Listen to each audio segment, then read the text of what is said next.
Welcome to Selling in the Motor Trade, in association with Automotive Management and symcotraining. This is the weekly podcast where we share best practice, tips, and ideas on how to sell more cars, improve your service department, and generally put more profit into your dealership or dealer group. I'm your host, Simon Bowkett, or some of you might already know me as Skippy. And firstly, I want to say thank you for taking the time to tune in.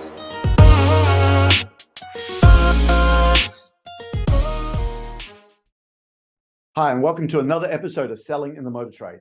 It's my privilege today to be joined with Jim Ziegler. Now, let me tell you about Jim. The first time I met him, I was speaking at Patrick Tessier's Australian Automotive Dealers Association in Brisbane. There was this guy that was larger than life. He calls himself the Alpha Dog. He's famous for turning around and saying, hey, listen, I've got $100,000 of jewelry on my left hand. Okay, this is a guy that will tell you how it is. Now, I'm going to tell you, though, and I'm going to find out soon. I think maybe it might be a bit of a caricature. When you listen to his knowledge, when you listen to what he knows about the industry, I mean, this guy has been in the industry at the top level for a long time. And I'm really keen to get to know exactly Jim, know him better, and also find out what's happening in the American motor trade. Let's talk about EVs. We're going to be talking about the agency model out there and what's happening. So, Jim, welcome aboard, and thank you very much for spending the time on the podcast. Simon, thanks for having me. Pleased to be here. So we need to start off by knowing, tell us a little bit about yourself. How did you get started in the motor trade, Jim? Well, it was one of those things. I was broke. I was divorced. I was angry. I was 35 years old, starting over again. Okay. And I had been a radio executive. I had been a successful DJ. I was well known in the radio industry. And here I was, broke, divorced, sneaking out of my apartment in the middle of the night. And I walked into a car dealership and said, I'd like to be a car salesman. Now, Simon, I didn't want to be a car salesman. I just want to get a free car till I could get a good job.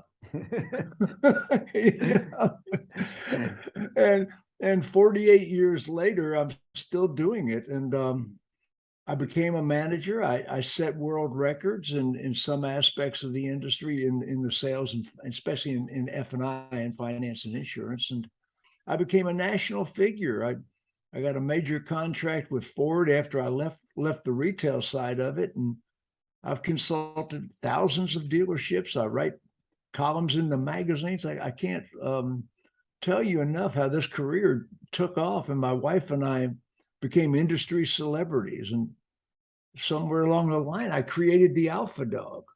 The Alpha Dog. Now, you have to explain the Alpha Dog. And guys, listening to this podcast, go and have a look at Jim's website. We're going to give you all the details in a second, but his resume is there. And I read through, and when I got to page 3 of the resume of won this award, won that award, won this there. It's everything there. But the Alpha Dog, you're known as the Alpha Dog. I suspect this is what people want to hear about. Why the There's Alpha Dog? There's a story behind that. There has to be. There has to be. Okay, first of all, I live in Georgia in the United States. I live in Braselton, Georgia, Chateau Alon Country Club, and we are 30 miles away from the University of Georgia. We're the #1 football team, not the stuff you do over in Europe, real football. Real football. Okay, the #1 college football team in the nation is the Georgia Bulldogs. Aha, Bulldogs. Are you starting to get a clue? Oh, yes. Now, the Alpha Dog on a sled team, there's 9 dogs on a sled team, but only one is out front. The Alpha Dog is the only one with a view. What are the others looking at? Yeah, I love the phrase. If you're not the lead dog, the view's the same. Exactly. So I am the Alpha Dog, and I created this cartoon character with the jewelry and the swagger, and people sometimes miss the intellectual dynamics of who I really am.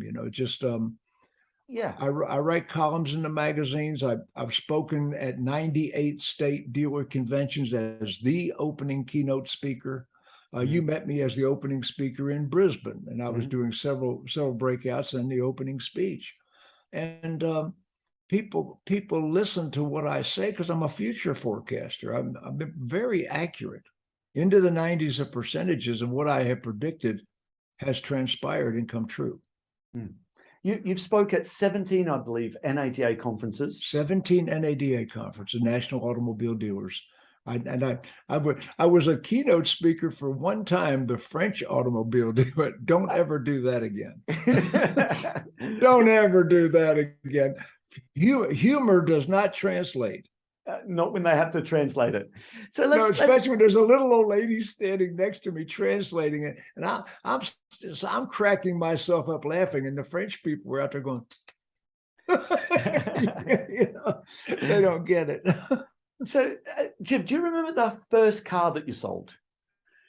Yeah, of course. It was a Datsun 210.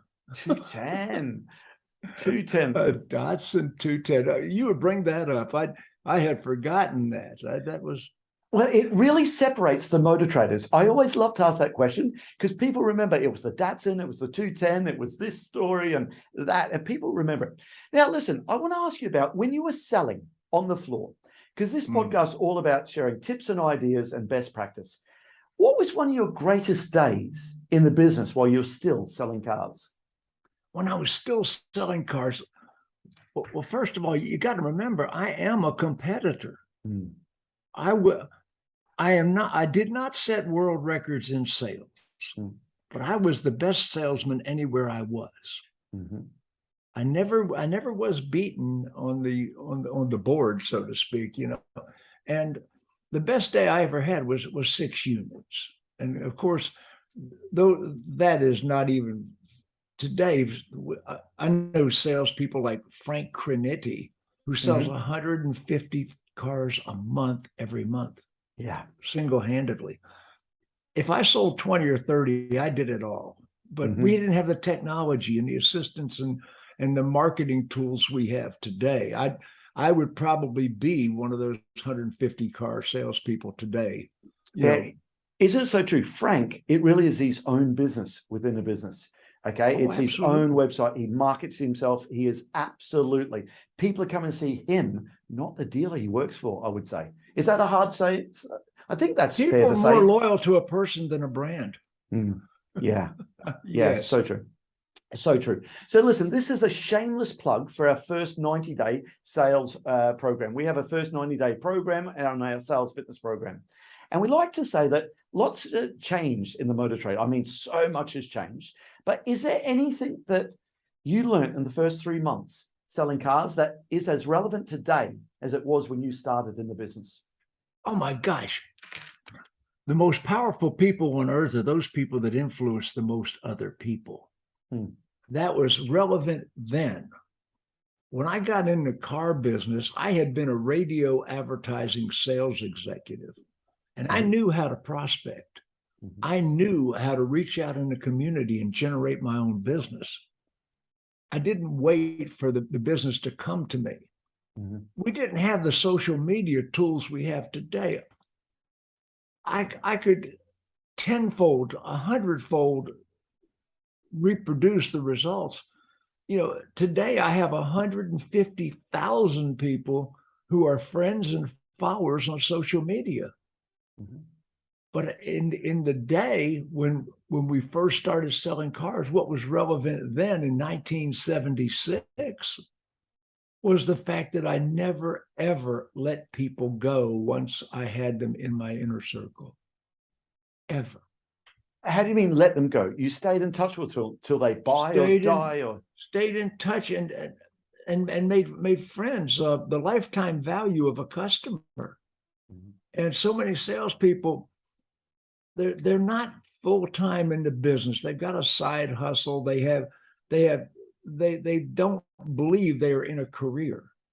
I believed I had a career. When I made a decision in 1982, driving to Atlanta, starting over again, when I made that decision, And I said, number one, I will be a success. I will be the ultimate success that I personally am capable of being.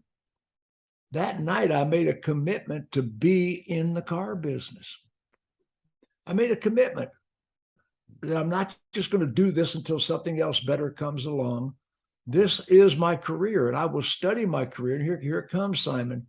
I will study my career as surely as if I were studying for a master's degree in any other profession. I will seek out role models. I will seek out mentors. I will seek out the best people. I will get rid of negative people, and I will divest the bad people out of my life. Get rid of bad people, even if you're related to them. Get rid of bad people. You know, like not only that, but don't ever take financial advice from somebody that has no money. Yeah. I just love the idea there that you seek out mentors, you seek out coaches. Can I ask you, in those early days, was there someone in the business that you looked up to there? Was there a coach, so to speak? Of course. It was Jackie B. Cooper, the greatest sales trainer that ever lived. I hung with this guy.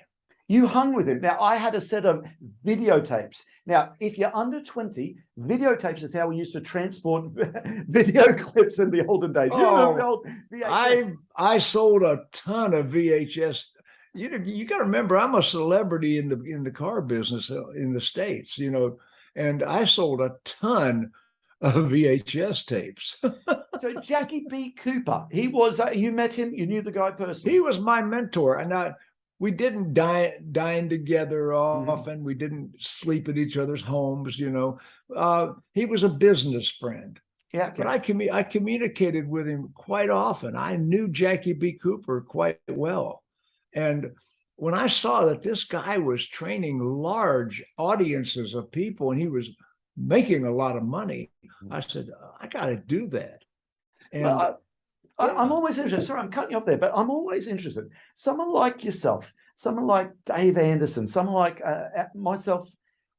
Dave Anderson and I have history, by the way. I'll tell you about that too. I've got to hear that in a second. So how does someone go from being a salesperson, a manager, a successful manager? What makes the decision to go and start their own consultancy, their own training? What was it for you that drove you? Well, first of all, in 1982, I was a salesman at Banner Ford in Decatur, Georgia. Mm-hmm. And like I say, I was the top salesperson at the dealership, undisputed, the baddest bear in the woods. Mm-hmm. And yeah, I was selling upwards of 20 units most months, which was a great production in the 80s. Mm-hmm. And I had met my wife. I sold my wife a car. And actually, I put her in a ditch. I made so much money on that sale that we shot fireworks in a rearview mirror. You know, I hope she didn't look. I mean, it was a big. And then I ended up making every payment myself. You know, I mean, I put her in the ditch. I laid her away, and then I made all the payments. I was, and it was a lease too. I couldn't get out of it. But anyway. My wife was Southern aristocracy. Her family had a history, hundreds of relatives here in Georgia, you know, Southern aristocracy like you see in the movies. And I said, we're talking about getting married. And I said, well, let's get married. No, she said, Jim, my parents are going to have a real problem with me marrying a car salesman. Yes, that stigma again. It's still there. Yeah. It's getting better, but it's still there, isn't it? So I said, well, what would they think if you married a manager? What if I was a manager? She said, well, that would be a lot different. So I went to the dealer, Brack Greer, and I said, Brack, I need to be a manager. And we sent me to F&I school. And the third month in finance, I set the world record, $1,000 a retail unit. And I started to become nationally known. Mm-hmm. Now I'm answering your question now. How did I start as a trainer? I became nationally known, and then I went to work for Dyer & Dyer Volvo. They recruited me, and we were the first dealership in the United States to do $1 million in 1 month in finance. Mm-hmm. A Volvo dealership, not Chevrolet, not Ford, a Volvo dealership. We were selling upwards of 850 new and used vehicles a month in a Volvo dealership. And I wish I could say I did that, but I didn't do that. I was one of a team that did that. There was 5 extremely talented managers. I wasn't even in charge, but I participated in Camelot. I mean, it was amazing. We created so many techniques. And that's what I say to managers today. Not only get outside the box, but start creating new things that nobody's ever done before. We created techniques, and I'm still creating techniques. I've been creating techniques, processes, word tracks to say to consumers, not memorization, conversation, things to communicate with the customers. Communication is everything we have. And some people are bad at it. Some of the trainers are bad at it. There's so many trainers out there today that frankly are frauds. All they have is Facebook credentials. They never did anything. They don't know anything. And they look like they have credentials because they've built up a great resume of Facebook credentials. Well, we know the saying, those you can do, those you can't teach. And I got to tell you, I probably start every one of our training courses, one of our seminars with that, because I still think there's some truth in that. And we love to show people when you can. And I agree with you sometimes. And listen, not all trainers, obviously, but it happens lots, doesn't it? But I went from Dyer & Dyer Volvo. I was recruited as department head of the Potemkin dealerships. And Potemkin was the biggest chain of dealerships in the world at the time. I think they had 92 locations. And the Potemkins, I was second in charge in the city of Atlanta.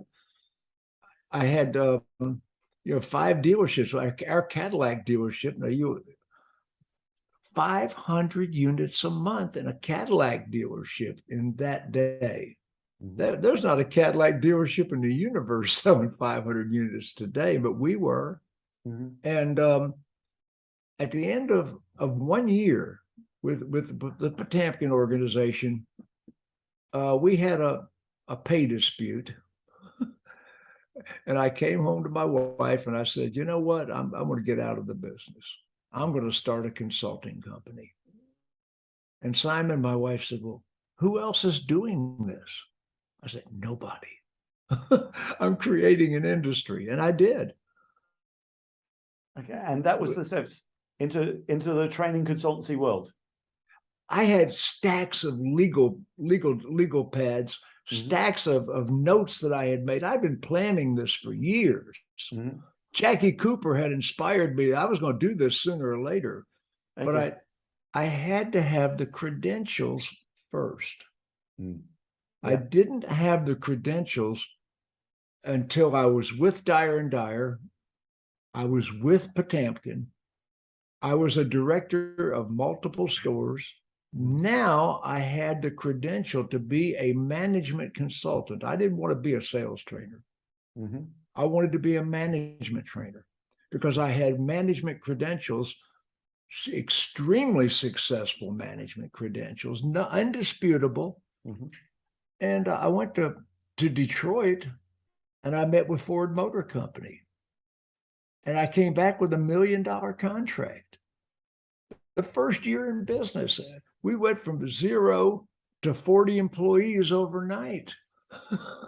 That just leaves me to say that all details of this episode and other episodes on the selling in the motor trade can be found on our website, symcotraining.co.uk. Go there to get a copy of our book, Words That Sell Cars. Go there to sign up to a free trial of our Sales Fitness online sales training program. Easiest way to get hold of me is Simon Bowkett through LinkedIn. Thank you.